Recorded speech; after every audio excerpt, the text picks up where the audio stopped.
Next, then, a look at what we call compound measurements. What are compound measurements? Well, it's a measurement made up of two quantities. And a classic example would be miles per hour, because miles per hour is made up of a distance, miles, and time, hours.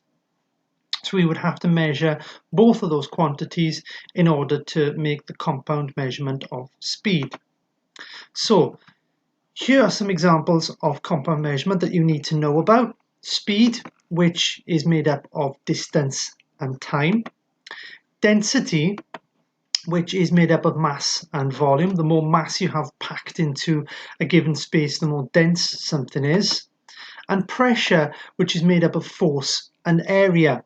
If you spread out the force over a large area, there's less pressure, whereas if you create a force in a very small area, pressure is really high, which is why you should never step on somebody with a stiletto heel. We can make it easier to find the different parts of a compound measurement by using this sort of pyramid. I may have talked about them before when we did distance time graphs and velocity time graphs, but we'll have a little recap and look at them. Now, what this is showing is that, as I said, speed is equal to a distance divided by a time. So the speed is equal to miles per hour, miles divided by an hour.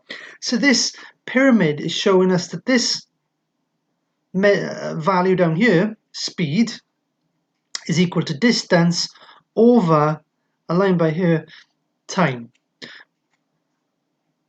Basically, any value you want to find, cover it with your thumb and you will be able to work it out. So if I covered the S here, I know that the value of it is distance over time. If I covered the T, time, and because I want to find the time, it's equal to the distance over speed.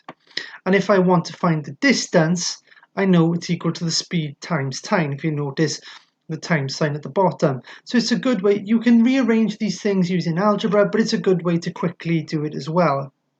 You can use either method. So density is mass over volume. So this is the pyramid that we'd use. If we want to find density, it's going to be mass over volume, mass divided by volume. If we want to find volume, it's going to be mass over density. And if we want to find mass, it's going to be density times volume.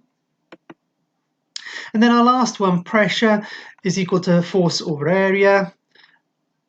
If we cover the pressure, we've got force over area, force divided by area. If we cover the area, we've got area is equal to force divided by pressure.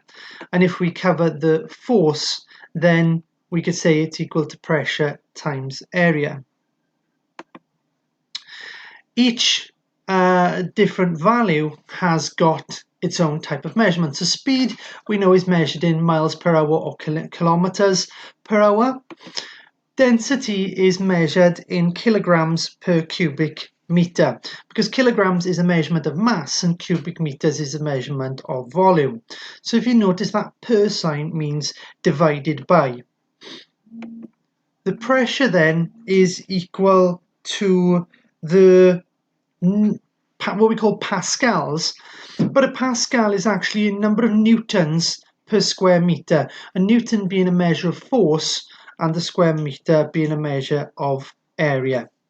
So that's compound measurements, how you can work out the different compound measurements in relation to speed, density and pressure, and the different units that we use to describe them.